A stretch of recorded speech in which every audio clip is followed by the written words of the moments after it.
warahmatullahi wabarakatuh. Waalaikumsalam warahmatullahi wabarakatuh. Alhamdulillah, salatu wassalamu ala Rasulillah wa ala alihi wa sahbihi wa mawala, la haula wa la quwwata illa billah.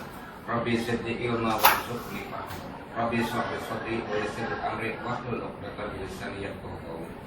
Syukur alhamdulillah, pagi ini kita bisa berada di ruangan yang cukup representatif, ruang BK dalam rangka kegiatan diseminasi aksi nyata modul 1.4 program guru penggerak angkatan 11.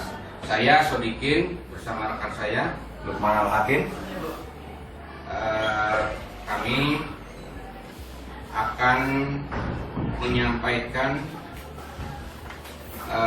implementasi budaya positif di SMA Negeri 1 Sindang pada kesempatan kali ini. Bapak Ibu sekalian, kegiatan ini adalah bagian dari aksi nyata modul 1.4 budaya positif dalam program guru penggerak angkatan 11. Kami diminta untuk menyampaikan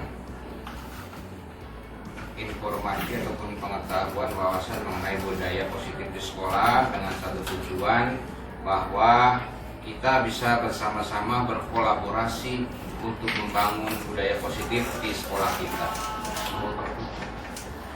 Dan ini merupakan tugas dari kami ya, untuk melaksanakan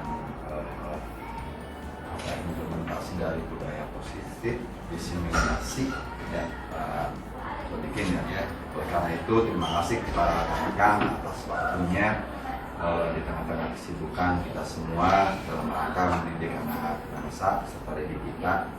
Dan terima kasih pula Sekdan sudah bersedia hadir di diseminasi modul 1.4 budaya positif. Nah itu Pak Sodikin, dan tidak maksud kita ini kita berkolaborasi dengan Pak Sodikin tentang presentasi diseminasi budaya positif ya. Betul. Mangga. Baik Bapak Ibu sekalian, memang tujuan daripada pelaksanaan guru penggerak ini agar kita bisa bersama-sama, tadi yang saya sebutkan, kita bersama-sama untuk berkolaborasi menciptakan suasana pendidikan yang sesuai dengan filosofi Ki Hajar Dewantara, yaitu berpihak pada murid. Bapak Ibu sekalian, kegiatan ini memang sasarannya harus berbeda-beda Bapak Ibu. Dengan tujuan apa tadi? Diharapkan seluruh warga sekolah terpapar pengetahuan ini sehingga bisa bersama-sama memunculkan inisiatif untuk bersama-sama berkolaborasi melaksanakan apa yang sudah direncanakan oleh sekolah. Baik, untuk presentasi untuk kegiatan ini kita akan ada 2 sesi Bapak Ibu. Sesi yang pertama adalah pemaparan materi yang akan dibawakan oleh saya dan Pak Lukman. Sesi kedua kita akan mencoba mempraktekkan segitiga restitusi sebagai penanganan masalah. Alhamdulillah di sini juga ada guru BK, guru kita yang insyaallah sudah terbiasa melakukan penanganan masalah, dengan harapan ke depan kita bisa membentuk tim restitusi sekolah. Ini gagasan ataupun ide baik yang harus kita kembangkan di sekolah ini, sehingga kita serentak bergerak bersama melaksanakan pelayanan pendidikan yang berpihak kepada murid. Mungkin untuk mengawali presentasi yang pertama, Pak Lukman akan membawakan bagian-bagian yang pertama. Silakan Pak, sebelah sini sebelah kameranya. Saya akan Oke. Baik, terima kasih Pak Sodikin selaku pembawa acara di bagian 1 rancangan aksi nyata modul 1.4 diseminasi budaya positif. Ini adalah kolaborasi kita, saya selaku peserta calon guru penggerak angkatan 11. Ini merupakan suatu kewajiban kita merancang ya aksi nyata di modul 1.4 ini. Nah, kenapa kita melaksanakan kegiatan ini rekan sekalian? bahwasannya sesuai dengan filosofi Ki Hajar Dewantara, kita pendidikan itu berpusat kepada murid. Kenapa berpusat kepada murid? Yaitu di sini murid adalah bagian dari bagian dari subjek yang harus kita ajarkan.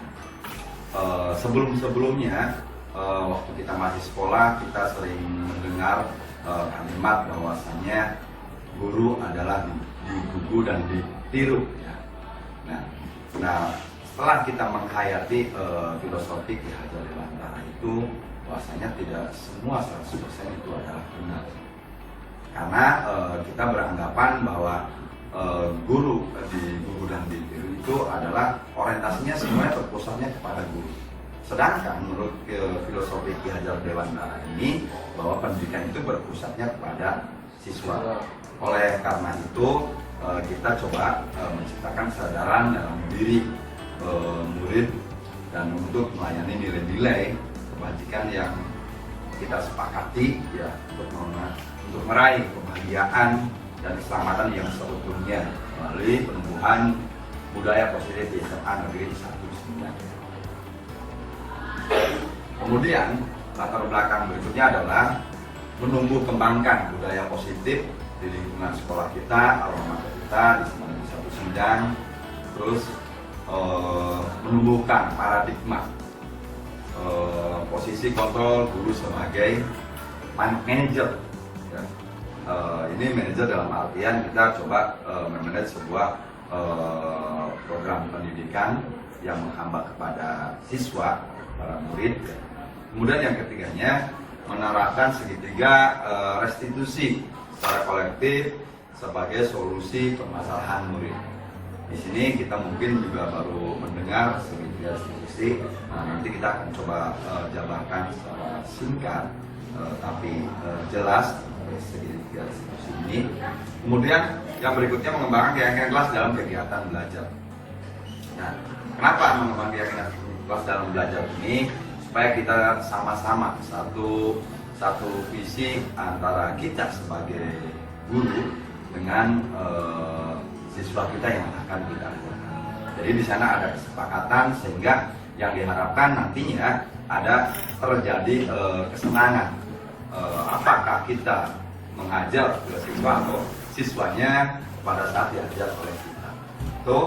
Nah, tolak ukurnya adalah ini atau indikatornya akan terciptanya sebuah tata tertib di sekolah kita sebagai instrumen keyakinan sekolah menerapkan budaya positif di lingkungan sekolah kita di SMA Negeri 1.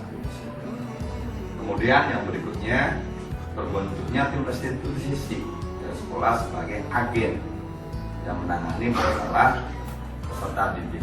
Kebetulan saya sendiri juga di bagian kesiswaan ini merupakan makanan sehari-hari karena kita adalah garda terdepan dalam menangani siswa. Kemudian terpasangnya juga keyakinan sekolah dan keyakinan kelas di lingkungan kelas atau sekolah. Dan yang terakhir tumbuhnya kesadaran diri peserta didik atau siswa untuk bisa berdisiplin secara mandiri. Agenda kegiatan kita yaitu melaksanakan fokus group discussion atau FGD ya, bersama rekan-rekan peserta CGP. Kebetulan angkatan kita angkatan 11 dari SMA Negeri 1 Sindang ini adalah ada 6 guru peserta CGP sehingga kita bisa berkolaborasi.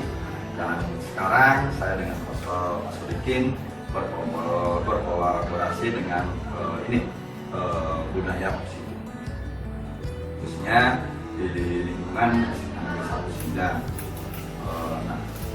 Kemudian kita juga coba berkoordinasi dengan kepala sekolah, kebetulan kita sudah ya Pak Sodikin, terus dengan rekan-rekan wakil kepala sekolah, tim guru BK, rekan-rekan sejawat, apakah itu dari MGMP atau rekan-rekan di luar MGMP kita ya, sehingga terbentuknya gagasan tim restitusi sekolah.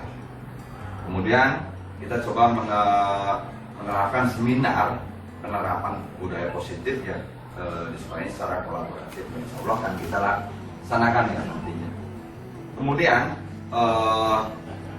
ini budaya positif ini kita coba akan koordinasi atau berkolaborasi dengan rekan-rekan guru, rekan-rekan PU, ya, murid, orang tua dan komite baik secara luring maupun secara daring.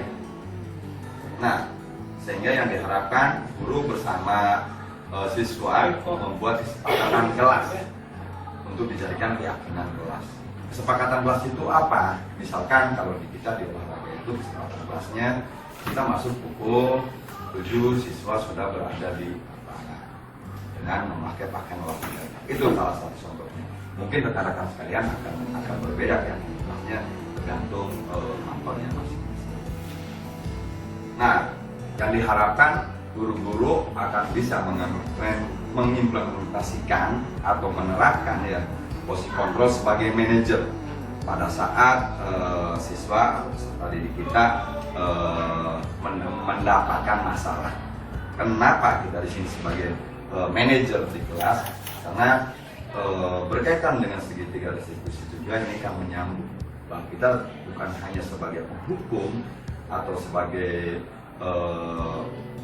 penindak atau actionnya, akan tetapi kita coba di manage apa sebabnya siswa itu bisa mendapatkan masalah, sehingga yang terjadi peserta didik kita tidak akan merasa dia tersakiti atau terzolimi oleh kita manakala kita menghakimi, tapi akan tumbuh kesadaran manakala berkaitan dengan disiplin. Kenapa dia ini, kemudian apa solusinya, alasannya apa. Nah itu coba akan kita gali tentang kegiatan di PIN ini, khususnya di bagian manajer.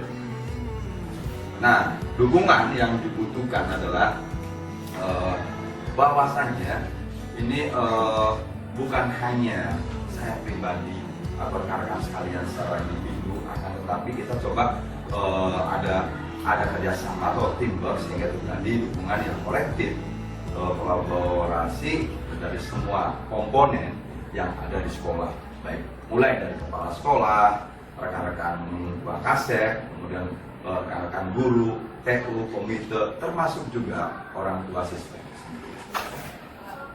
Nah, ini ada beberapa dukungan juga, yaitu program-program kebijakan, misalnya juga tata tertib yang ada di kita, kemudian sarana prasarana juga yang menunjang, sehingga kita bisa kolaborasi lah semuanya.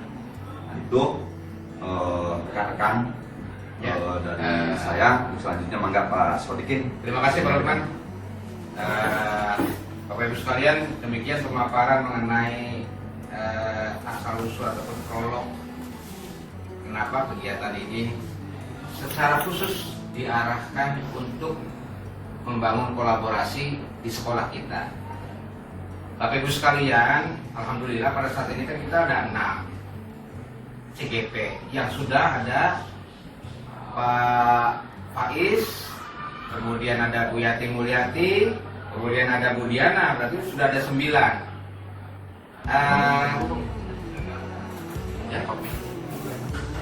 Bu Diana ya, Bu Diana beliau adalah selain fasilitator juga,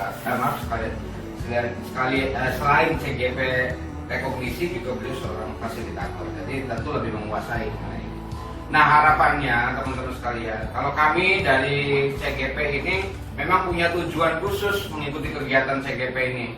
Ya, selain kami mengembangkan diri, menambah wawasan keilmuan, juga kita ingin bersama-sama mengajak teman-teman sekalian, Bapak Ibu sekalian, seluruh warga SMA Negeri 1 Sindang ini untuk bergerak menuju perubahan yang signifikan, baik itu mengenai kegiatan pembelajaran maupun kegiatan-kegiatan kesiswaan, khususnya ya kegiatan yang bertujuan menumbuh kembangkan bakat potensi siswa. Dan kami yakin insya Allah dengan keterbukaan kita semua, partisipasi dari teman-teman semua, insya Allah keinginan itu bisa kita wujudkan.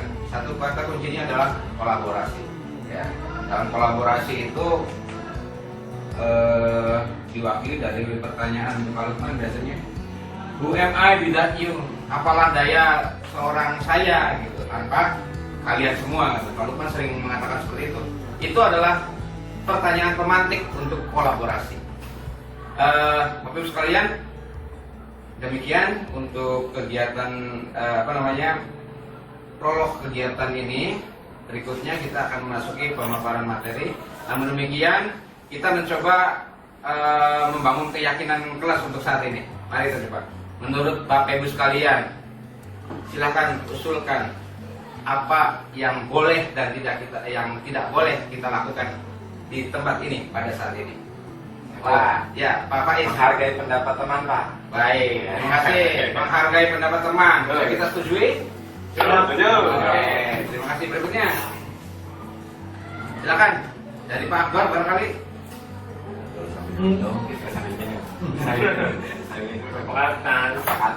Ya, Bapak Ibu sekalian, untuk pemantik bahwa kesepakatan ini apapun bisa kita lakukan sepanjang itu kita sepakati bersama. Dan yang paling prinsipil adalah sepanjang itu memiliki nilai kebajikan. Ya, seperti minum, memiliki nilai kebajikan tidak? Memiliki kan? Iya kan? Memiliki buat kesehatan gitu kan. Bayangkan kalau kita kurang cairan gitu kan, tidak sehat. Boleh, silakan. Pak Nur Hadi, Pak Akbar, silakan. Nah, artinya ketika kita sudah menyepakati satu hal, maka ada yang boleh dan tidak boleh kita lakukan pada saat makan. Misalkan, bolehkah misalkan berkegiatan sambil makan misalkan? Boleh. Ya, Ini disampaikan, Pak. boleh. Silakan. Apalagi Pak Majid?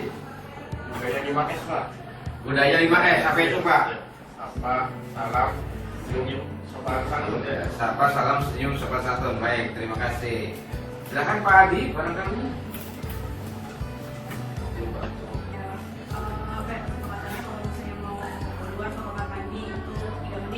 Oh,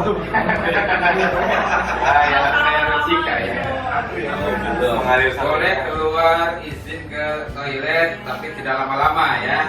Oke. Baik, terima kasih Bapak Ibu sekalian. Tepuk tangan dong.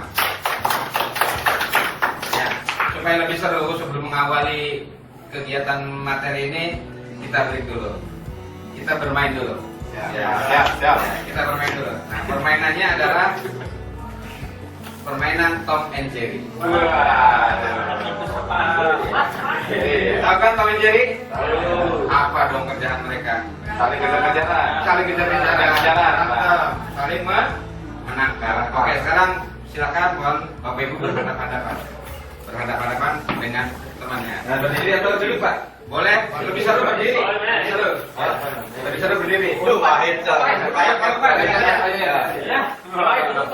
Ya, kita es breaking dulu. Berdiri. Kalau belum bisa berdiri. Nah, Bapak Ibu sekalian, begini aturan mainnya. Ya, nanti kita nyanyi bersama-sama. Tom Tom Jerry Jerry Tom Tom Jerry Jerry Tom Tom. Nanti saya yang menentukan apakah Tom akhirnya berhentinya atau Jerry. Nah, pada saat Tom, nanti yang jadi Tom berusaha menangkap Jerry. Yang jadi, kalau saya berarti di Jerry, berarti yang jadi Jerry berusaha menangkap Tom. Dan Tomnya mau hindar, ingat. Tomnya siapa Pak? Silakan pilih siapa yang Tom. Jerry, Tom. Oke, siap. Oke. Ya. Oke. Ingat, Tom and Jerry itu kerjanya kejar-kejaran. Tangkap-tangkapan ada. Jadi ketika menangkap harus menghindar. Siap. Oke? Saya apa kalau kan? Tom. Jadi saya Jerry. Ya, dikasih contoh dulu, Pak. Ini Tom Tom Jerry Jerry Tom Tom Jerry Jerry Tom Tom Jerry Jerry Tom Tom Tom Jerry. Kalau disebut Tom berarti nangkap ya Pak? Iya. Tomnya menghindar. Dari si Tom. Iya. Jadi dia menghindar. Kalau saya Pak Sodikin bilang Tom, dari Tom itu yang Nangkap. Oke. Maka awas nih. Ini aksi reaksi nih. Yang disebut ditangkap. Tom ya Pak. Saya yang nyanyi aja supaya Bapak Ibunya bisa bingung ya. Nanti ikutin aja. Irama cepukannya ngikutin iramanya gitu. Oke, 1, 2, 3. Tom Tom Jerry Jerry Tom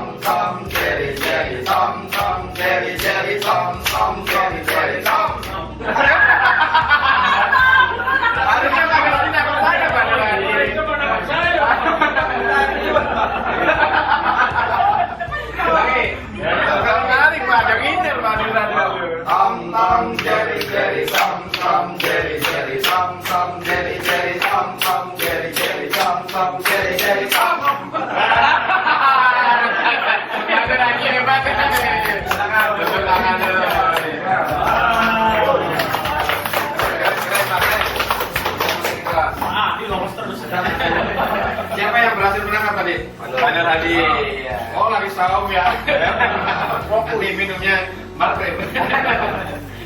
Ya baik Bapak Ibu sekalian, jadi di sela-sela kegiatan kita bolehlah sekali-kali meskipun di dalam olahraga banyak tetap juga karena gerakan itu akan mempengaruhi pikiran.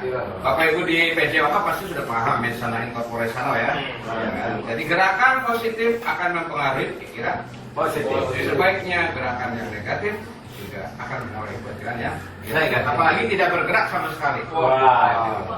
Berbahaya kan? Tidak gerak berbahaya kan? Baik, berikutnya izinkan kami menyampaikan materi selanjutnya. Bapak Ibu sekalian, tadi paradigma pendidikan saat ini ya ada miskonsepsi dari seluruhnya yang kita pahami bahwa tadi Pak menyebutkan bahwa siswa itu yang perlu kita anggap sebagai objek. Karena sekarang siswa itu harus kita posisikan sebagai subjek. Jadi mereka sendiri yang membelajarkan diri untuk mendapatkan pengalaman. Dan hanya insan ataupun orang yang punya pemikiran atau wawasan yang merdeka yang bisa belajar. Seperti apa sih merdeka? Merdeka itu dia punya manajemen diri, punya kesadaran diri untuk mencapai sebuah kondisi yang tadi disebutkan aman dan nyaman, student well-being. Jadi pada dasarnya kan kita semua ini makhluk hidup manusia ini kan ingin selalu berada dalam posisi aman dan nyaman. Tidak ada di antara kita yang mau berada dalam posisi konflik, masalah, ya kan? Itu kan semua kita hindari. Nah, di situ tugas kita sebagai seorang guru juga harus bisa mengkondisikan suasana yang aman dan nyaman bagi siswa sehingga mereka bisa memenuhi kegiatan belajarnya mencapai sesuai dengan kodrat masing-masing. Berikutnya, konsep budaya positif yang akan kita uraikan di sini ada 6. Ya. Apa sih budaya positif? Tentu Bapak Ibu sekalian sudah paham bagaimana itu budaya positif di sekolah. Biasa kita interpretasikan budaya-budaya positif itu melalui penegakan disiplin, ya, apakah itu disiplin sekolah maupun disiplin kelas. Ya. Bapak Ibu sekalian, budaya positif adalah lingkungan atau kondisi sosial dalam suatu kelompok, organisasi atau masyarakat yang dalam ini kita di sekolah ya, kelompok itu sekolah, komuniti kita di sekolah yang didasarkan pada nilai-nilai perilaku kebiasaan yang konstruktif, mendukung dan memotivasi. Jadi kalau kita sepakat pembulian itu bukan budaya positif karena merugikan orang lain. Baik, terima kasih. Berikutnya, budaya positif ini sangat berkaitan dengan nilai kebijakan universal. Apa sih kebajikan universal itu? Nanti kita ulas sedikit demi sedikit. Disiplin positif dan nilai-nilai kebajikan universal. Disiplin positif adalah salah satu cara penerapan disiplin yang mengajarkan anak bertanggung jawab dan menemukan kesadaran diri berdasarkan nilai-nilai kebajikan universal. Nah, ini Bapak Lukman, Pak Nur Hadi, Pak Reza, Pak Akbar, Ibu Luvita, Pak Majid yang ada di lingkar pembina kesiswaan adalah praktisi penegakan disiplin ya Pak ya. Praktisi penegakan disiplin. Tentu sudah banyak makan asam garam apa dan bagaimana anak itu bertindak dan berperilaku. Bapak-bapak, ibu-ibu sekalian pasti tidak akan mudah dibohongi oleh anak-anak. Ketika anak itu mencoba berbohong alasan A padahal dia B gitu kan. Dan itu sudah pasti bisa diketahui. Namun demikian kadang-kadang kita sendiri terjebak dalam suatu situasi di mana kita selalu memproyeksikan diri sebagai tadi Pak Lukman sebutkan penghukum. Ketika melihat ada pelanggaran kedisiplinan, langsung mindset kita menjadi seorang pengadil. Apakah anak menentukan apakah anak itu bersalah atau tidak bersalah. Nah, ini kemudian yang akan kita coba sedikit demi sedikit bertransformasi dengan nanti menyelenggarakan atau melaksanakan segitiga restitusi.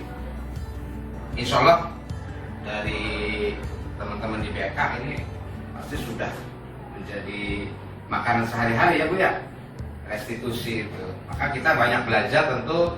Alhamdulillahnya daya dukung SMA kita ini juga sangat luar biasa. Dari komponen-komponen kesiswaannya, bapak-bapak di pembina OSIS ini luar biasa, bapak kesiswaan, dari BK-nya juga luar biasa, bapak-bapak pembina ekskul juga, alhamdulillah yang ada di sini semua hampir pembina ekskul.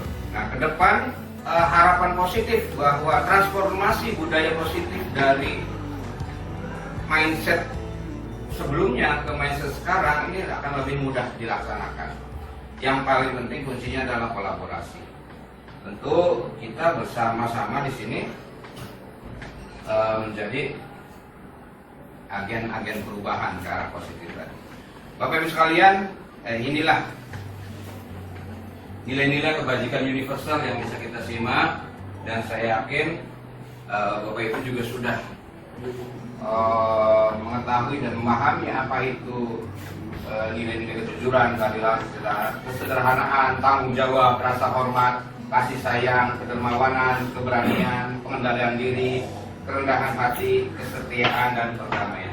Nah, Bapak Ibu sekalian, ketika kita mengkondisikan keyakinan kelas, di mana itu isinya adalah kesepakatan antar siswa dalam satu kelas untuk memunculkan nilai-nilai kebajikan yang kita lihat ini, ya, kita harus membimbing mereka dengan mengusulkan, berani menyampaikan pendapatnya. Apa yang boleh dan tidak boleh kita lakukan di kelas, sehingga nanti dengan harapan muncul kesadaran sendiri dari siswa untuk mendisiplinkan diri. Berikutnya, berikutnya adalah motivasi perilaku manusia. Nanti ulasannya akan diulas lebih banyak oleh Pak Lukman. 3 motivasi perilaku manusia ada. Yang pertama, untuk menghindari ketidaknyamanan atau hukuman. Ya. Mungkin kita lihat dari sekian ribu siswa di sekolah kita ini, anak-anak berusaha kuat, sekuat tenaga mematuhi aturan sekolah. Hanya karena ini misalkan tidak ketahuan Pak Lukman misalkan datang terlambat, atau tidak ditegur Pak Nur Hadi gitu, kita ketika datang terlambat masuk gerbang. Ya. Meskipun itu ada sebuah motivasi, ya, meskipun itu juga baik, namun demikian itu masih sifatnya ekstrinsik. Artinya motivasi yang dari luar, motivasi yang diberikan dari luar, sehingga ketika dari luar tidak ada motivasi, kemungkinan besar akan berubah kembali ke laptop gitu kan. Akan kembali ke laptop, ke setelannya gitu ya. Namun ada nilai plusnya juga di sana, bukan berarti hal tersebut tidak ada kebaikan sama sekali ya. Karena dalam sebuah teori itu ada yang namanya teori konstruktivisme. Ada ya, di mana segala sesuatu itu dikonstruk, dibangun, tidak dilahirkan dari dalam hati, tapi dibangun, dimotivasi dari. Nah, dalam hal ini konsep pendidikan yang sesuai dengan filosofi Ki Hajar Dewantara, harapannya ya, kedisiplinan itu muncul dari dalam diri anak, dan tugas kita itu memantau, menuntun mereka untuk melakukan itu. Kemudian motivasi yang ketiga, mendapatkan apa ini, penyimpanan salah ini, penghargaan ya, untuk mendapatkan penghargaan dari orang lain ya. Maksudnya mau untuk mendapatkan pengakuan atau penghargaan dari orang lain ya. Ada banyak anak berlomba belajar memperoleh nilai yang sebaik-baiknya hanya untuk misalkan mendapatkan status ranking misalkan. Itu kan pengakuan dari orang lain. Maka ketika penghargaan itu tidak diberikan, mungkin motivasi anak menggunakan. Karena ini juga masih bagian dari motivasi ekstrinsik. Nah, yang ketiga, motivasi untuk menjadi orang yang mereka inginkan. Kamu pengen apa gitu kan? Kita pengen apa? Contoh misalkan ada si A gitu, bersekolah di SMA Negeri 1 Sindang gitu kan. Dia berusaha datang tidak terlambat, memakai pakaian yang rapi, atributnya lengkap ya. Itu hanya karena dia ingin menghargai dirinya bahwa saya ini loh murid sasri gitu, ya kan? Itu adalah sebuah motivasi intrinsik yang muncul dari dalam, sehingga dia menghargai dirinya sendiri, menjadi seorang murid sasri, menjadi seorang guru sasri, berpenampilan menarik, perlente, datang tepat waktu, bersikap sopan santun dan kolaboratif sesama teman. Itu adalah sebuah penghargaan terhadap diri sendiri. Ya, kasarnya terserahlah orang lain mau bilang apa gitu. Pokoknya saya ini bisa sih seperti ini, harus seperti ini. Seperti anak-anak kita juga. Nah, Bapak Ibu sekalian, disimpulkan dari nomor 1, nomor dan nomor 2 tadi termasuk kategori motivasi ekstrinsik, dan yang ketiga termasuk motivasi intrinsik. Nah, berikutnya keyakinan sekolah akan dibawakan oleh Pak Dokter. Silakan Pak. Terima kasih Pak Sodikin. Baik rekan-rekan, apa yang tadi disampaikan oleh Pak Sodikin sebelum kembali tentang keyakinan kelas, kita sudah sepakat rekan-rekan. Di sini kan di depan banyak air minum. Setelah kita menyampaikan keyakinan kelas tadi, boleh tidak sambil minum tadi? Boleh. Nah, maka Minum dulu. itu maksud saya. Banyak minum supaya tidak.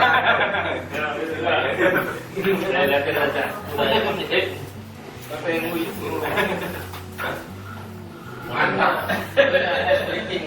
Waktunya waktu jam mana nih? Nah, boleh. Tadi disepakati nggak? Kita makan tuh sekalian sambil makan. Tidak ada kesepakatan. Tidak ada kesepakatan ya? Belum.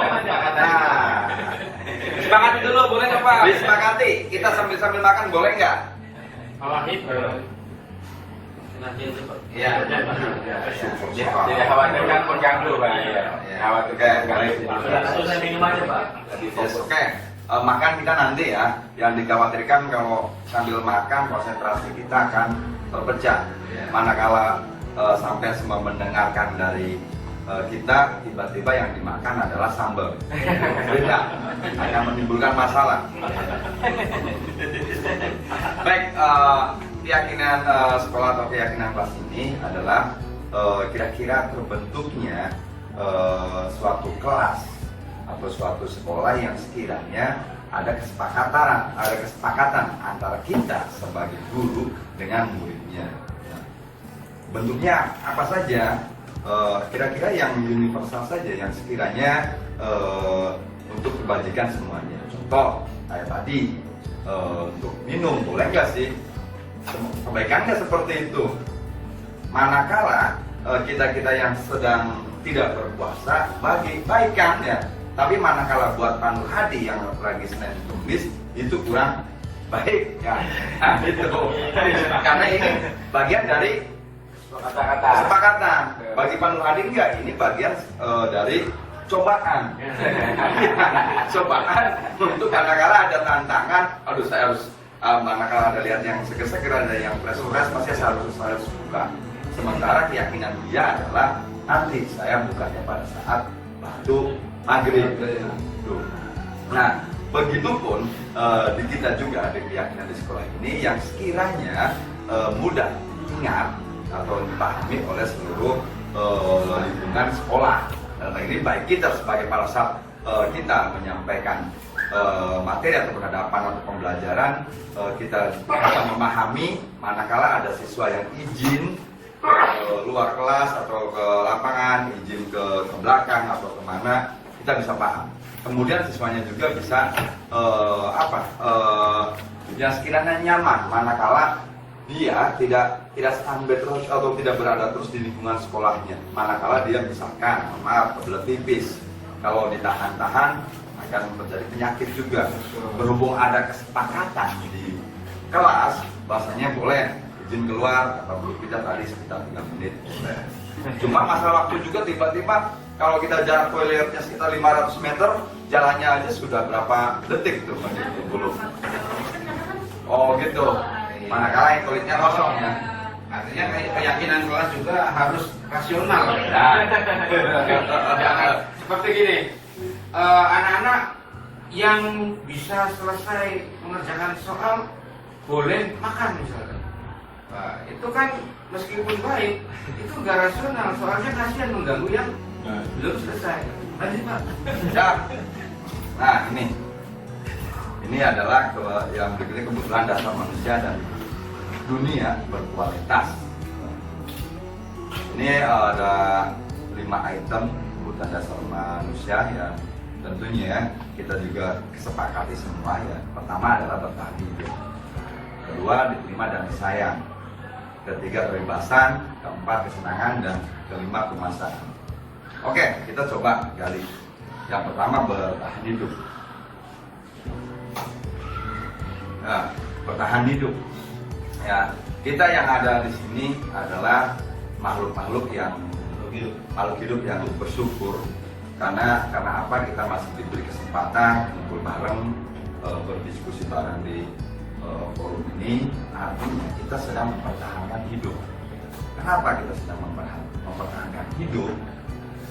Karena bertahan dalam sebuah kehidupan adalah bagian dari ikhtiar, adalah bagian dari usaha. Manakala kita ada istilahnya mati segan, hidup pun tak mau. Nah, itulah orang-orang yang sudah tawakal dengan hidup. Nah, sementara kita di sini adalah orang-orang yang berikhtiar dengan hidup. Artinya memposisikan diri kita kira-kira ada kebermanfaatan kita selagi masih hidup. Kemudian ada kebermanfaatan kita bagi makhluk hidup yang lainnya. Nah, kita sebagai guru, sebagai pendidik yang sekiranya ada kebermanfaatan buat orang lain dalam hal ini, siswa atau peserta didik, kira-kira bermanfaatnya apa? Nah, itu bermanfaatnya pada saat kita penyampaian materi pembelajaran yang ada di sekolah atau yang ada di kelas. Nah, kebermanfaatannya contohnya gini. Rekan-rekan, manakala kita hadir, kita akan sangat bermanfaat. Bermanfaatnya apa? Bagi diri siswa, bagi sekolah. Bagi siswa kenapa? Siswa akan terlayani manakala kita menyampaikan materi pembelajaran. Bagi sekolah, sekolah menjadi kondusif pada saat kita hadir di pembelajaran itu sendiri. Tapi manakala kita tidak hadir, kebermanfaatan itu akan berkurang atau tidak ada. Pertama, siswa tidak kondusif. Kemudian bagi sekolah juga pembelajarannya juga akan sedikit terganggu. Oleh karena itu, kebutuhan dasar manusia ini bertahan hidup yaitu sangat dibutuhkan, baik diri sendiri, oleh lingkungan maupun oleh anak didik. Kemudian diterima dan disayang. Ini adalah kebutuhan pokok bagi kita semua. Manakala kita hadir di lingkungan itu, kita siapa sih orangnya? Manakala kita diasingkan, manakala kita dinyinyir, akan berbeda manakala kita dirangkul atau diterima di lingkungan itu. Nah, itulah kebutuhan dasar manakala kita diterima. Kemudian kita juga punya rasa kasih sayang atau empati. Nah, kenapa kita mempunyai rasa kasih sayang atau empati? Karena hal dasar manusia itu disayang dan menyayangi, diterima dan menerima. Nah, karena apa? Hidup tanpa kasih sayang, bagi kata Roma Irama itu apa? Hidup tanpa cinta. Hidup tanpa cinta, tapi masuk juga ya. Sebagai taman apa? Dul kita kan. Nah, itu baik taman tak berbuah. Jadi hambar ya, atau gersang ya. Gersang Itu. Manakala kita tidak diterima atau mungkin kita pernah nembak seorang kemudian kita ditolak, sakitnya akan minta ampun. Karena cinta satu. Nah, itu rekan. Maka sambil minum. Pak Sodikin, rupanya haus ya saya. Apalagi saya. Nah, sama di saya juga. Kemudian kita kebebasan. Kita bebas berekspresi, bebas berpendapat. Dalam artian yang sekiranya terkontrol. Nah, kebebasan ini juga freedom kita ini adalah kebutuhan dasar juga. Manakala kita sudah mengenal dunia akan tetapi kita tidak mempunyai rasa kebebasan, itu seolah kita ini akan kembali lagi mati tak mau, hidup tak mati. Itu ice breaking aja Pak. Biar fokus gitu. Nah, ya akan tetapi rekan-rekan, kebebasan kita juga otomatis kan kita kebebasan yang sekiranya kita bisa mengontrol dan bisa dikontrol, sehingga kebebasan itu kita bisa dipertanggungjawabkan. Kemudian kita kesenangan. Siapa sih orangnya yang tidak pengen senang? Siapa sih pada saat setelah Lebaran yang tidak pengen jalan-jalan healing daripada di rumah sakit Pak? Kalau milihnya itu mah ya pasti ya lah. Kalau milihnya disuruh dikasih duit ya milih duit lah. Itu kan bebas namanya. Milih. Kesenangan itu. Nah, artinya kesenangan ini sebetulnya apa? Kebutuhan yang secara kasat secara tidak kasat mata, kebutuhan yang paling pokok atau yang paling mendasar.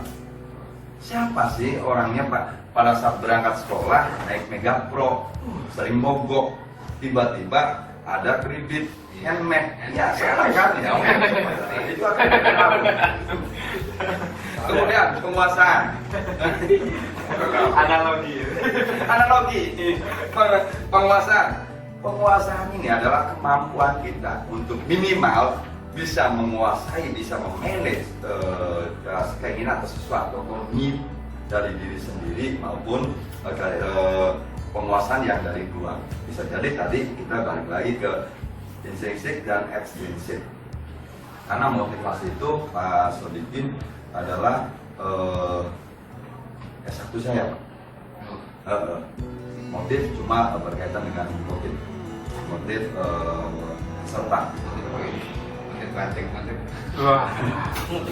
Motif karena motif dengan motivasi itu rekan-rekan sebetulnya beda ya. Karena motivasi itu sebelum ada motivasi itu sudah ada motif dulu. Motif belum tentu ada motivasi. Nah, gitu. Jadi saling satu berhubungan. Dan bagi saya, prinsip saya adalah apalah hidup tanpa gerak, karena gerak bagian dari hidup, karena ciri hidup adalah gerak, karena ciri kehidupan adalah bergerak. Itu Pak Nur, di apa itu? Itu Prof ini Faal itu, Giri Wijoyo, itu falsafahnya apalah arti tanpa hidup. Hampa rasanya bila hidup itu tanpa gerak, karena gerak bagian dari ciri kehidupan. Iya Pak. Kalau Prof tadi kan ya, dan ada kaitannya juga Pak Sodikin dengan guru penggerak nih. Iya. Itu Sangat berkaitan. ya, nih bulu pita apalah hidup tanpa gerak, tahu bulu pita ya? Dua Kalau nggak kita yang gerak, bergerak-gerak. ini malam. Suka yang bergerak. Paling ada gimana? Iya, Bergeraknya mana-mana hidup tanpa gerak, ya. Karena gerak bagian dari kehidupan benar Pak. Iya. Kalau nggak ini nggak hidup Pak.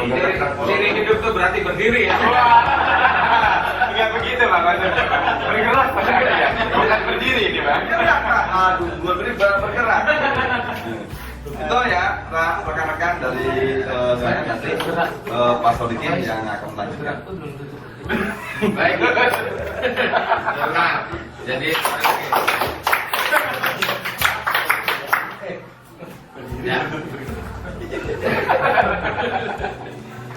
Terima kasih luar biasa. Memang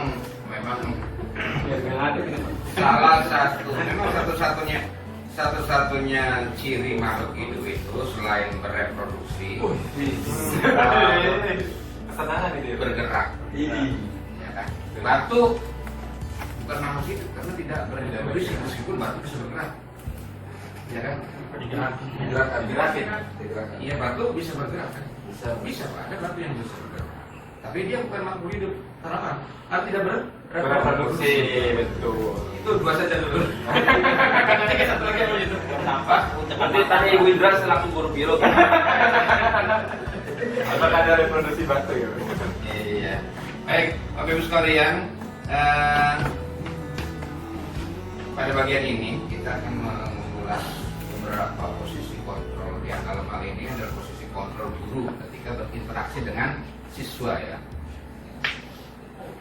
Tapi secara umum juga menjadi posisi kontrol bagi seorang atasan misalkan kepada bawahannya. Ya, jadi tidak terbatas pada antara guru dan siswa saja sebetulnya. Secara umum ini juga posisi kontrol atasan ke bawahan. Nah, baik yang bagian itu nggak kita diskusikan. Yang kita diskusikan adalah posisi kontrol guru terhadap siswa dalam konteks penegakan atau penguatan disiplin positif. Ya. Bapak Ibu sekalian, ternyata ada 5 posisi kontrol guru terhadap siswa. Yang pertama, posisi sebagai penghukum. Apa itu posisi sebagai penghukum? Ya, karena kita menjadi seorang yang dewasa, itulah usia umurnya daripada siswa.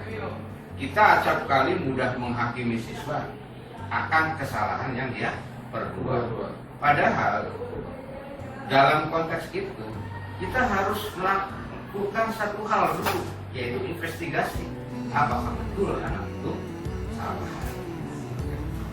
Jadi, namun kan kita latah gitu kan ya, karena latah ini kita latah melakukan menggunakan posisi ini dalam konteks penegakan kedisiplinan pada siswa. Biasanya menggunakan hukuman fisik atau verbal. Misalkan saya bahasa Inggris, ada anak yang mengerjakan PR, lari keliling lapangan, wah, itu menghukum, ya kan? Menghukum karena tidak ada relevansinya. Tapi kalau saya sebagai guru bahasa Inggris melihat misalkan kesalahan anak, ya belum mengerjakan PR, tidak selesaikan PR-mu, itu bukan hukuman, itu adalah konsekuensi. Dalam hal ini kita membedakan antara hukuman dan konsekuensi. Berikutnya. Ini kata-kata yang biasa digunakan seperti inilah, kamu saja selalu salah dan seterusnya. Biasa kalau di depan saya kadang-kadang setelah ini terus terang aja merasa nampol sendiri gitu. Setelah mempelajari materi ini saya merasa ditampar oleh diri saya sendiri. Wah, kenapa kamu melakukan itu gitu. Tapi memang Bapak Ibu sekalian, ini adalah sebuah paradigma yang baru yang harus kita cermati dan implementasikan dengan tujuan agar tadi pendidikan yang kita laksanakan di SMA 1 Sindang ini benar-benar berpihak pada murid, menciptakan rasa aman dan nyaman. Berikutnya, guru sebagai pembuat merasa bersalah. Ini kadang-kadang biasanya ibu-ibu ya, misalkan ada anaknya yang bandel, aduh kamu tuh nakal banget, jangan kesel ibu aja gitu kan. Jadi ketika anaknya iya aku saya juga kesel ibu, menimbulkan dengan suara yang cenderung lembut, menghibah, sehingga menimbulkan rasa tidak nyaman dan bersalah serta rendah diri bagi murid. Kemudian murid akan merasa tidak berharga dan menilai buruk terhadap dirinya sendiri.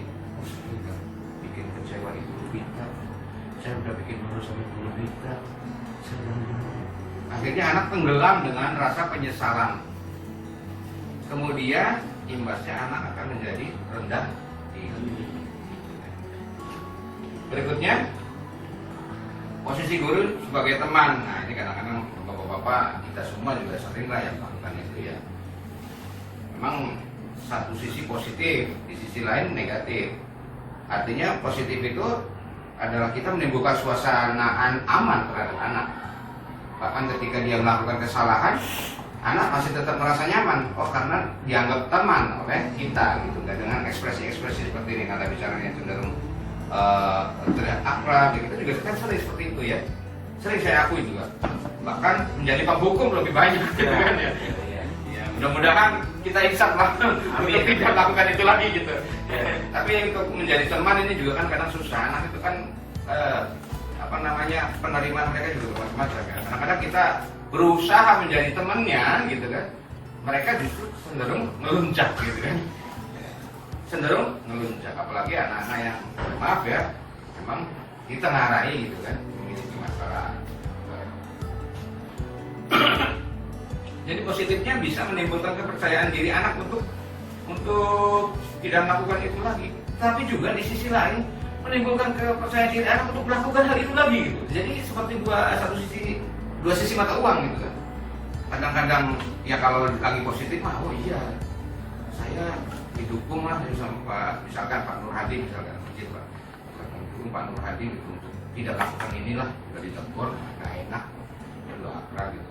Tapi ada lagi kan senang Pak Nur Hadi kemarin akrab kita kadang-kadang seperti itu tuh ya kan? Pisau bermata dua. Nah itu dia Pak, betul. Jadi itu positif dan negatif. Kemudian guru sebagai pemantau ini kadang-kadang misalkan saya yang nggak tahu jutrumnya gitu, melihat anak lagi terlambat atau apa, ya tetap saja berkomentar karena saya tahu bahwa aturan sekolah itu seperti ini gitu kan. Kita selalu bicaranya atas aturan dan aturan. Ya. Nah, jadi nggak peduli tuh anak terlambat karena apa gitu kan, pokoknya kamu tuh telat pasrah kok. Gitu sih. Aturan gitu kan. Ya, saya akui sering begitu. Mudah-mudahan setelah ini instapan kita semua. Ya, berikutnya guru sebagai manajer. Ya, dalam tadi Pak Lukman menyampaikan manajer ini bukan berarti manajer perusahaan.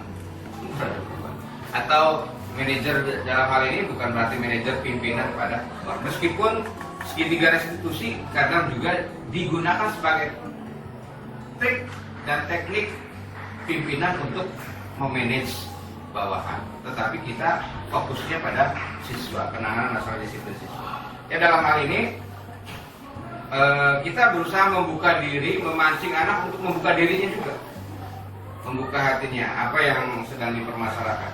Kita tidak menghakimi terlebih dahulu sebelum mendengarkan permasalahannya.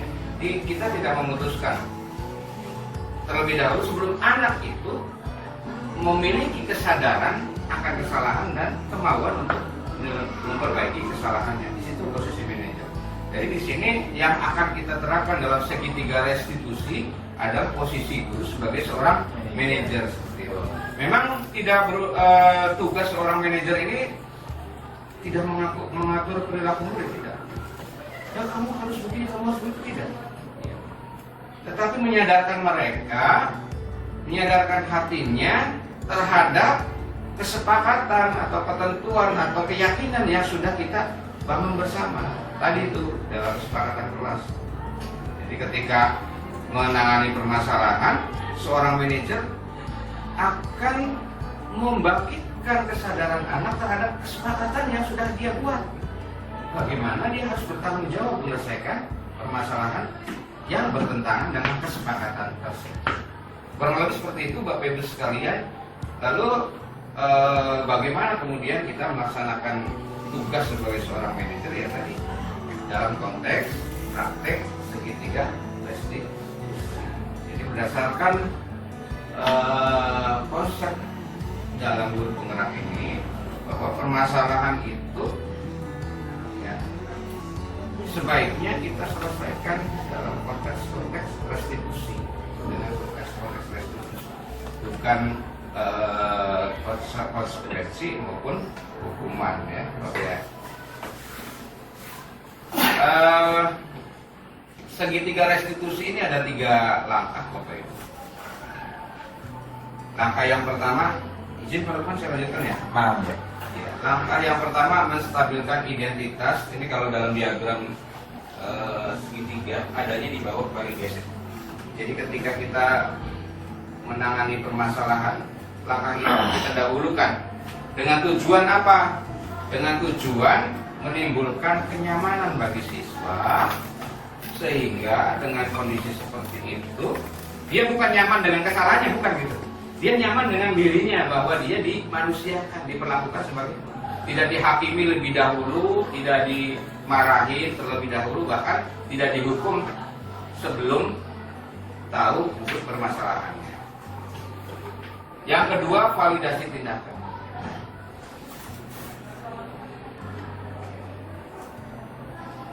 Menstabilkan identitas, maaf saya ulangi. Menstabilkan identitas ini dilakukan berdasarkan prinsip bahwa membuat kesalahan adalah bagian dari proses pembelajaran yang nantinya akan menggeser kemungkinan akan identitas gagal ke arah identitas sukses. Jadi begini Bapak Ibu, ketika anak itu membuat masalah dan kemudian dihukum atau dihukumi, dihakimi dengan kesalahan itu, artinya dia kemudian sudah mendapatkan hasil dari perbuatannya. Oh, bahwa saya ini gagal, bahwa saya ini gagal, bahwa saya adalah tidak sukses. Misalkan ulangan, anak ketahuan nyontek, kemudian saat itu juga dihukum, saat itu juga dihakimi, maka dalam batin anak dia akan mengalami pergeseran identitas. Yang tadinya dia bersemangat untuk menjadi sukses, menjadi dia akan merasa terpuruk dan gagal. Bahkan hasilnya, imbasnya dia mungkin tidak akan mau lagi mengikuti tes itu dan akan menjadi seorang yang lebih gagal atau gagal lebih dalam gitu. Karena dia tidak bisa melewati ujian itu. Kemudian yang kedua, Bapak Ibu sekalian, langkah yang kedua adalah validasi tindakan yang salah. Nah tadi, meskipun kita sudah kondisikan dia nyaman, ya aman dalam memulai penyelesaian masalah ini, bukan berarti dia aman atau nyaman dengan masalah yang dia buat gitu. Bukan, artinya bukan mengamini kesalahannya dia, bukan membiarkan dia melakukan kesalahan, atau bahkan bukan mendukung dia untuk melakukan kesalahan yang seperti itu, bukan. Tetapi dalam hal ini kita harus memberikan titik garis yang jelas. Oh, nah kamu tuh memang salahnya seperti ini. Baiklah, bagaimana penyelesaiannya? Sebaiknya seperti itu kan. Ya. Validasi tindakan yang salah ini dilakukan berdasarkan prinsip bahwa setiap perilaku berupa memenuhi suatu kebutuhan tertentu sehingga guru atau orang tua akan bergeser dari pemikiran stimulus respon menjadi proaktif serta akan lebih mengenali dan mengakui kebutuhan murid. Kamu melakukan ini tuh kenapa? Apa yang kamu perlukan? Seharusnya bagaimana? Dan seterusnya. Kemudian yang ketiga, ya, setelah dia menyadari kesalahannya dan kemudian dia berupaya mencari solusi dari permasalahan itu, kita meyakinkan apakah benar itu benar-benar akan menyelesaikan masalahku. Nah, dalam hal ini kita biasa menggali terhadap keyakinan siswa, benar tak sirapan kapok gitu kan, ya kapok tak benar tak kapok insaf tak gitu kan. Itu bahasa kita sehari-hari ya. Iya tak, insaf kok. Ya kan? Kan seperti itu, dengan bahasa yang berbeda, dengan dialektika yang berbeda, kita melakukan itu sebetulnya. Tetapi perbedaannya secara antara sentuhan akademis dengan sentuhan sosial gitu kan. Ya. Tapi kita sering juga mengatakan pada anak seperti itu. Nah, namun demikian dalam konteks ini kita tentu menggunakan bahasa-bahasa yang persuasif dan akademis ya. Gitu. Ini unsur-unsur kebajikan yang kita yakini. Ya, Bapak Ibu sekalian, demikian segitiga restitusi yang bisa kita terapkan di sekolah kita sebagai upaya penanganan masalah yang muncul dalam pelayanan pendidikan di SMA Negeri 1 Singkang. Bapak Ibu sekalian, kita simulasi ini. Cukup. Biar 1 jam. Simulasi aja ya. Ya, baik. Bapak Ibu izin, tadi kami sudah bagikan lembaran-lembaran. Kita minta waktu sejenak saja untuk mencoba mempraktekkan dialog, karena dialognya sudah disediakan Bapak Ibu. Monggo nanti Pasangan kayak tadi ya. berpasang-pasangan aja. Siapa yang posisinya A, siapa yang posisinya B. Contohkan satu saja sih, Pak. Boleh nggak? Iya, Lalu nggak apa-apa, nanti satu aja. Contohkan satu, Pak Maji sama Pak Adi. Iya. Mana guru, mana siswa. Iya. Nah, biar kita bisa melihat. Oh, seperti ini ternyata segitiga institusi ini. Ya. Enggak. Terima kasih Pak Faiz. Ya. Baik, monggo Bapak Ibu sejenak barangkali di. Pak Adi dan Pak Maji, silakan. Ya, kami dulu ya. Kalau boleh minta tepung sedikit lah. Los deh. Untuk simulasi segitiga restitusi kita minta kesediaan Pak Maji dan Pak Adi untuk mempraktekkan itu. Di sini Pak. Di depan, Pak, di depan. Di mana? Conference, Pak. Ini jadi dulu. Jadi murid. Cepat, cepat. Maju sebagai guru. Ini lah. Saya kan juga sebagai siswa. Yang nyontek. Sama Yang nyontek. nyontek. Bolos. Oh beda. Ini yang di Palembang. Palembang, ada Palembang. Nyontek. Tesnya pas. Guru sejarah killer banyak katanya. Guru sejarah killer paling paling. Sejarah killer. Ini di dulu, Pak. Saya kronologi ya Pak. Kasus berapa itu, Pak? 6. Ini apa sih? Seorang Ini siswa mencontek saat sumatif akhir semester ya? Iya. Seorang siswa bernama Adi tertangkap menyontek saat ujian oleh Pak Umar.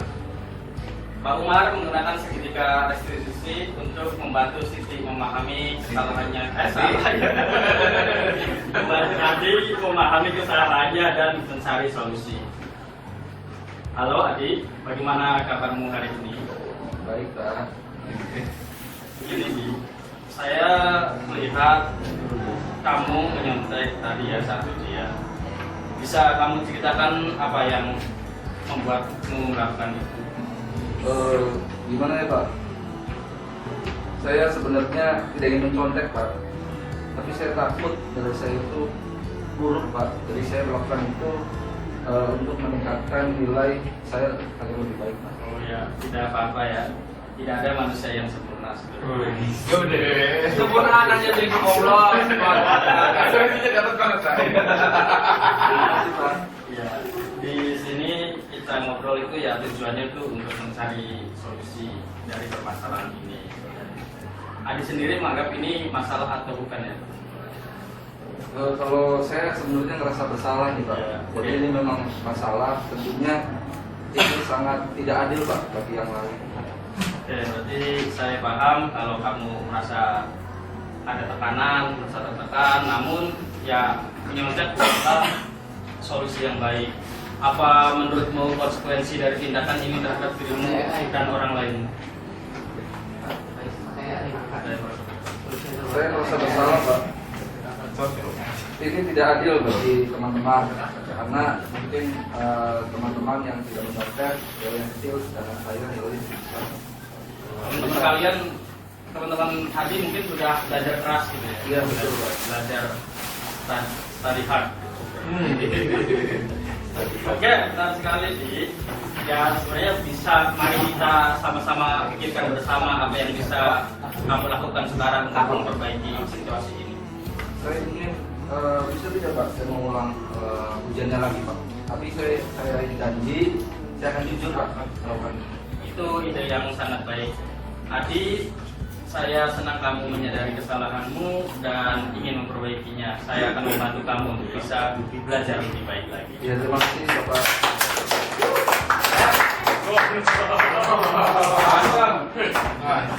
Ya.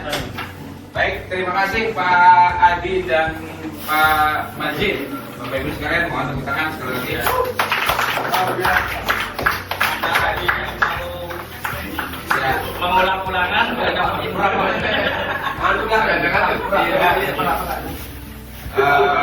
Nah ini dalam kesepakatan. Enggak ada. Ya kita buat kesepakatan dulu ya. Jadi Jadi intinya Bapak Ibu sekalian, menangani permasalahan dengan segitiga restitusi ini adalah tujuan akhirnya dan membangun kesadaran diri siswa terhadap tingkah atau sikap perilaku dalam kehidupan terkait dengan keyakinan yang sudah disepakati bersama. Artinya ketika kita memantau ataupun membimbing anak, menuntun anak untuk menyelesaikan permasalahan, itu pun kita juga harus melihat kepada keyakinan kelas yang sudah terbangun. Jadi intinya seperti itu Bapak Ibu sekalian. Alhamdulillah, terima kasih kita sudah sampai pada ujung kegiatan ini. Bapak Ibu sekalian, demikian kegiatan diseminasi budaya positif SMT SMA Negeri 1 Sindang.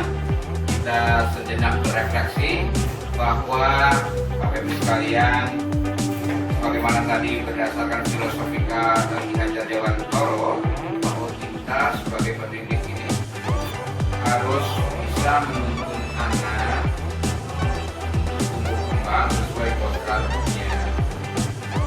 Kita harus menciptakan kondisi aman dan nyaman. Dengan kondisi aman dan nyaman akan terbentuk karakter student well-being yang akan mendorong anak untuk merdeka, merasa merdeka belajar. Kemerdekaan belajar hanya tumbuh jika anak berdisiplin diri. Disiplin yang kuat mendorong terciptanya budaya positif di sekolah. Bapak Ibu sekalian, kita sudah punya ketentuan disiplin sekolah, tapi itu harus dikuatkan supaya itu menjadi kebudayaan, menjadi budaya yang positif. Kemudian menguatkan budaya positif di sekolah adalah tanggung jawab kita bersama. Yuk kita berkolaborasi menguatkan budaya positif di SMA Negeri 1 Sindang. Bersama kita bisa. Salam guru penggerak. Bergerak, menggerakkan. Assalamualaikum warahmatullahi wabarakatuh.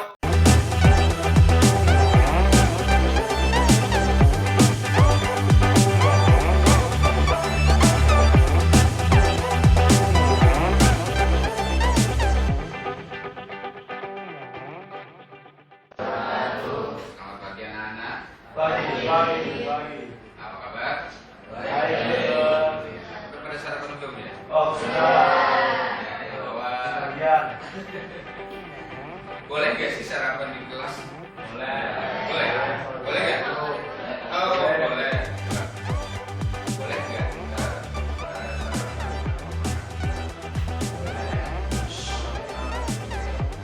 Siapa yang punya pendapat lain?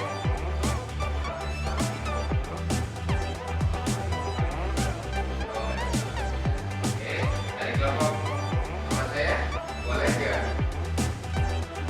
Boleh nggak sarapan? Boleh nggak kira-kira?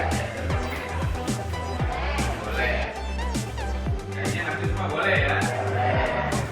Nah, boleh atau tidak itu siapa yang menentukan kira-kira?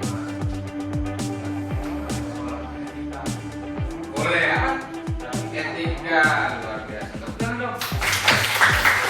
Lagi tadi.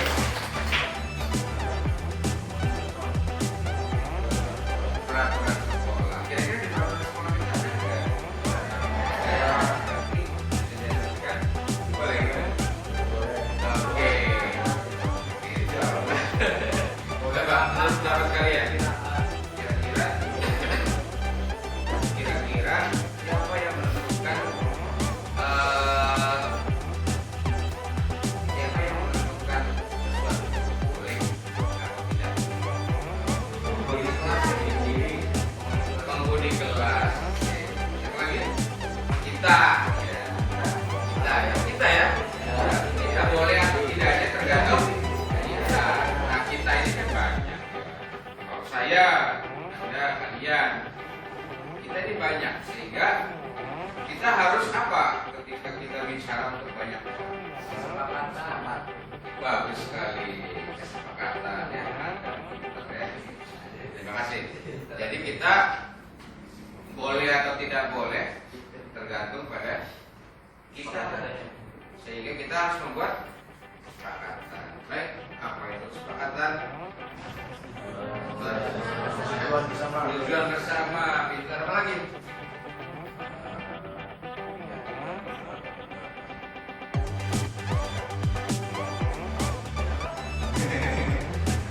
Oke, bagus ya. Itu adalah salah satu alasan kenapa kita merupakan karena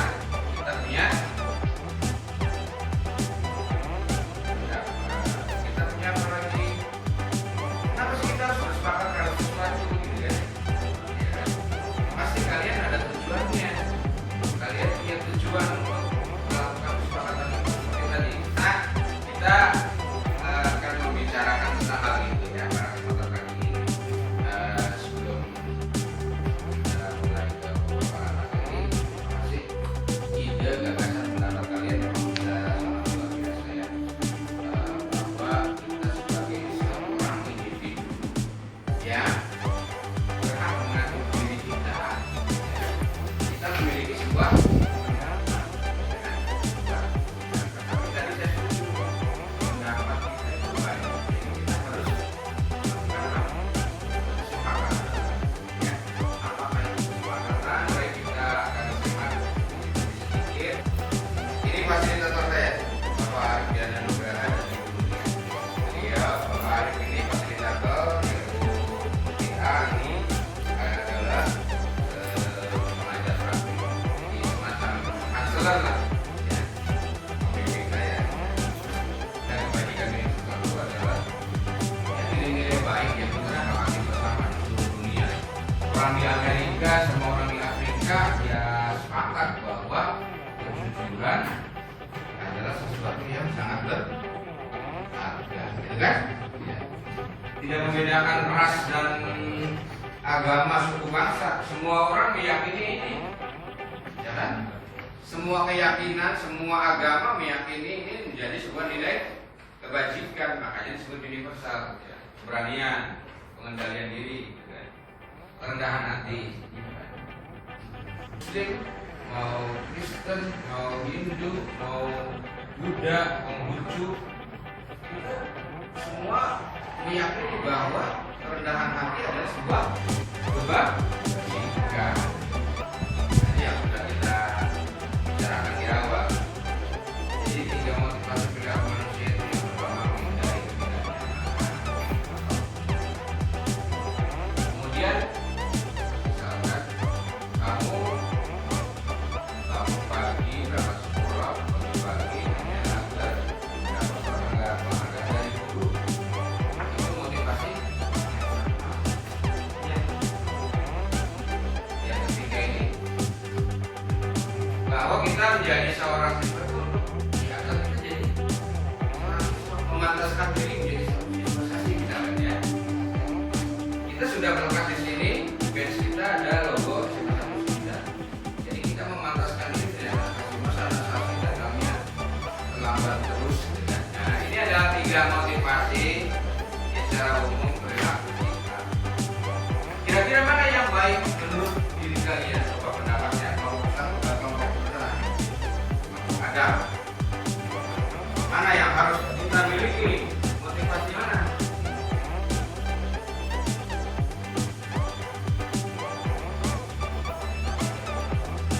Rasanya apa?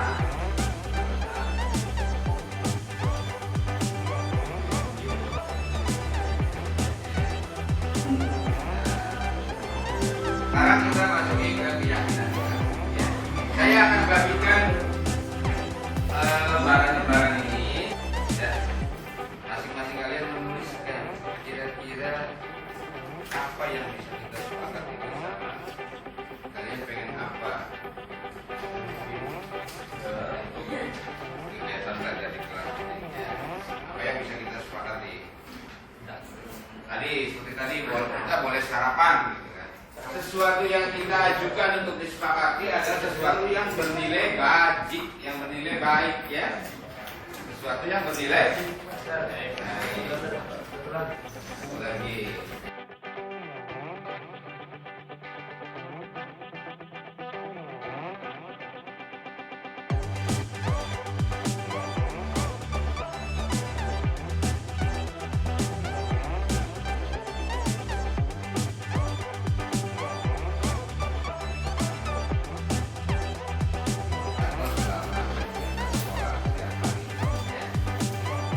misalkan boleh kita memakai jaket,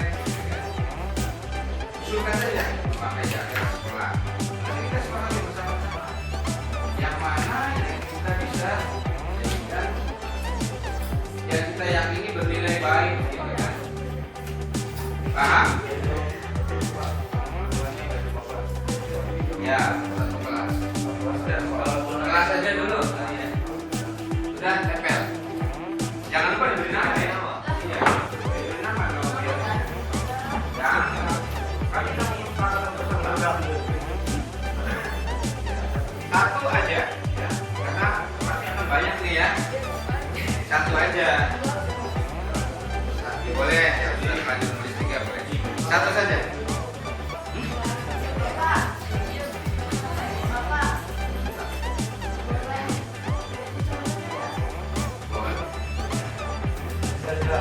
Tulis apa?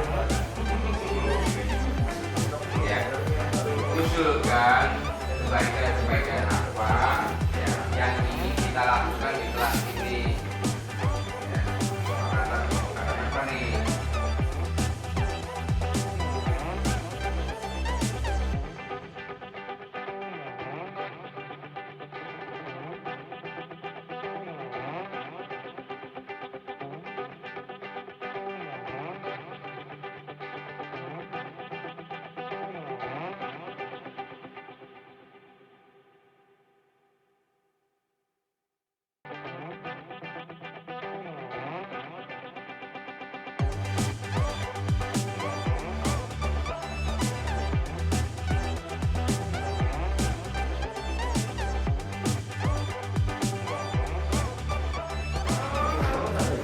Usulkan pernyataan-pernyataan yang universal dan mudah diingat ya. Kalimatnya yang simpel-simpel saja. Ini Wisata juga sebagai salah satu anggota kelas ikut mengusulkan kesepakatan. Syukur-syukur semuanya. Ayo, semua sudah dikasih. Jangan terlalu dipertikirnya. Apa ya? Ya. Ingat, kalian adalah seorang individu yang bebas, tidak tertekan oleh siapapun. Kalian memiliki kebebasan untuk mengusulkan. Ya. Namun demikian, seperti tadi kita bicarakan di awal, nanti kita akan menyetujui bersama mana yang diakomodir, mana yang tidak di. Ya. Keinginan kalian bebas sampaikan apa saja keinginan. Misalkan kuliah ada suka gendang, boleh sampaikan.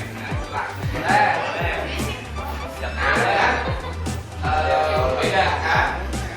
Itulah yang namanya kesepakatan. Nanti setelah kita menyepakati bersama, itu akan kita yakini sebagai sebuah ketentuan bersama yang harus kita junjung tinggi menjadi sebuah keyakinan.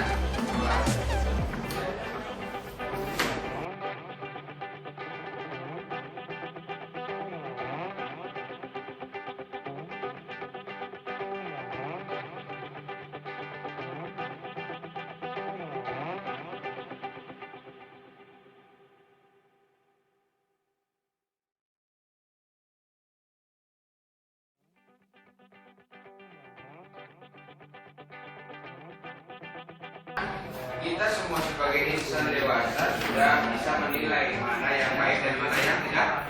Jangan kita anak balita juga sudah mengerti mana yang baik dan mana yang tidak. Minimal untuk dirinya sendiri. Kalau kita dalam sebuah komunitas di kelas bahasa ini, pasti kita sudah bisa menilai mana yang baik, mana yang tidak. Jadi kita lihat di sudut kelas kita itu, ya, itu adalah sesuatu yang baik atau tidak baik? Tidak baik. Masuk ke kebajikan yang diperlukan? Tidak. Apa nih definisinya? Tidak rapi lah. Tidak tertata, tidak rapi. Nah, melihat itu, apakah kalian ingin bersepakat dengan ketidakbaikan? Sepakat. Biar kalian tidak. Tidak kan ya? Tidak kan ya? Itu ketika kita mengusulkan sesuatu di sana, pasti hal yang baik.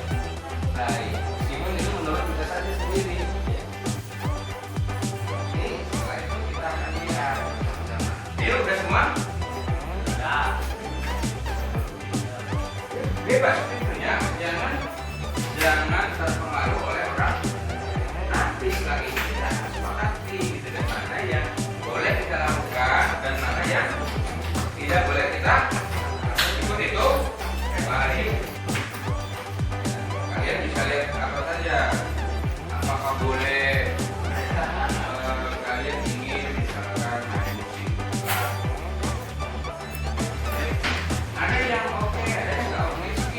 Sekian ini kan tidak belum tentu kita terbuka. Ya, maka dari itu kita sampaikan di sini.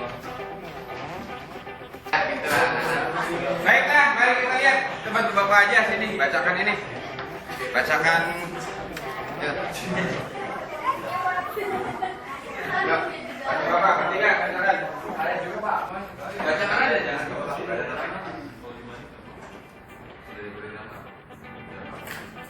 Di akhir, kalau nggak diberi nama Pak Ibu. Ada yang ngomong berapa dulu nggak? Baca sih. Apakah kita boleh? Apakah kita boleh menurut kelas? Gini. Bukan yang tahu. Memang permainan itu ada sesi tidur di kelas dong. Iya kan?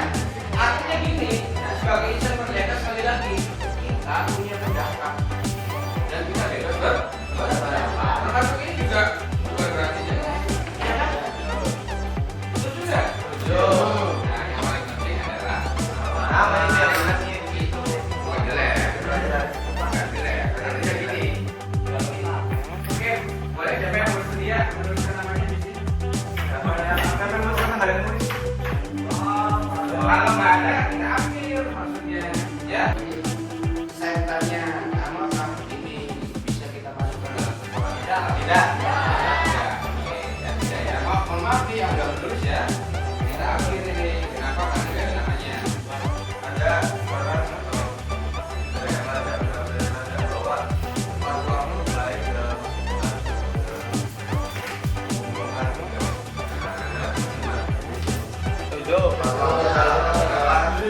bentar dulu sebelum kalian akan setuju itu kalian harus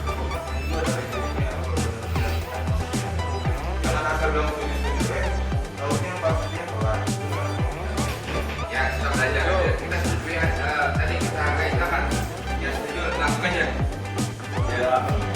langsung aja saja ya nah ini simulasi ya simulasi ya jangan ada yang setuju tidak apakah ada yang tidak setuju? Oke, pertanyaannya silakan ulangi. Apakah kesepakatan ini bisa kita setujui? Gitu. Tepat waktu baik dalam kelas atau dalam waktu kampus. Iya betul. Silakan, lanjut. Selanjutnya, Jangan keluar kelas dengan alasan izin ke toilet padahal pergi ke kantin. Ini dari Davina. Bagaimana?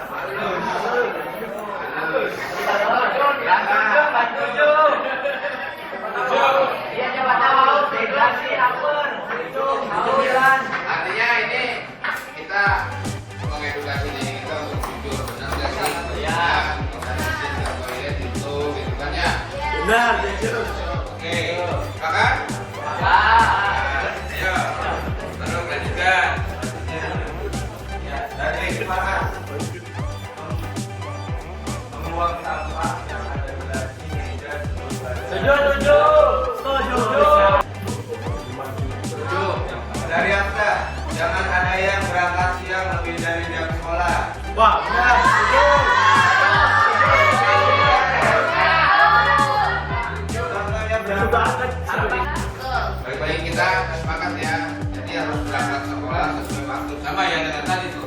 Sebenarnya datang ke sekolah, datang ke kelas sesuai tepat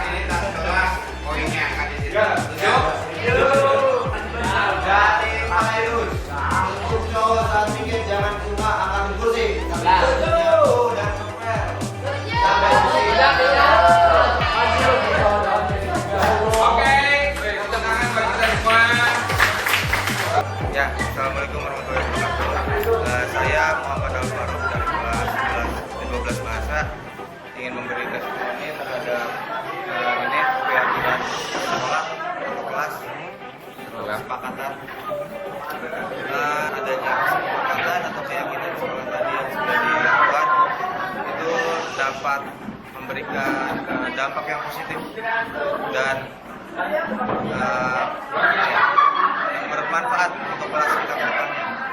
Jadi saya harap kesepakatan atau keyakinan kelas ini bisa dilakukan secara rutin untuk cepat pengembangan aktivitas atau kelas contohnya. Assalamualaikum warahmatullahi wabarakatuh. Saya Sudikin, CGP Angkatan 11 SMA Negeri 1 Sindang, Kabupaten Indramayu. Setelah mempelajari modul 1.4 tentang budaya positif, sebagai seorang guru, saya merasa bahwa saya harus bisa menerapkan segitiga restitusi dalam menyelesaikan permasalahan pembelajaran yang terjadi baik di kelas maupun di sekolah. Dengan mempertimbangkan bahwa siswa sejatinya adalah insan yang sedang berkembang, memiliki berbagai macam karakter dan tipikal-tipikal tertentu, sehingga mereka juga memiliki motivasi-motivasi berbeda dalam kehidupan sehari-hari. Dalam hal ini, kita harus mampu menumbuhkan motivasi intrinsik dalam diri siswa sehingga mereka dapat dengan mandiri menerapkan disiplin positif sehingga terciptanya budaya positif di sekolah. Problematika pembelajaran tentu bisa kita temui setiap saat, namun yang paling penting adalah bagaimana cara menyelesaikan masalah tersebut tanpa harus menimbulkan masalah lain yang berkepanjangan. Terima kasih. Assalamualaikum warahmatullahi wabarakatuh. Di sekolah kami, SMA Negeri 1 Sindang, sudah terbentuk budaya positif.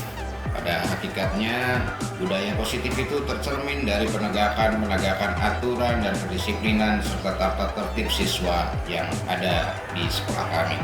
Namun demikian, perlu dirasa adanya penguatan dan pengembangan budaya positif sekolah sehingga imbasnya adalah lahirnya kedisiplinan mandiri dari dalam diri siswa sendiri secara inisiatif, memotivasi dirinya untuk berdisiplin dan membentuk budaya positif di sekolah. Hal tersebut bisa terwujud melalui keyakinan kelas ataupun keyakinan sekolah yang dibentuk bersama antara siswa dan guru dan seluruh warga sekolah, sehingga nantinya SMA Negeri 1 Sindang menjadi sekolah yang memiliki kultur positif yang memungkinkan para siswanya bertumbuh kembang sesuai kodrat alam dan kodrat zamannya. Sebagai salah satu implementasi ke depan, kita akan berusaha membentuk tim restitusi sekolah. Terima kasih. Assalamualaikum warahmatullahi wabarakatuh.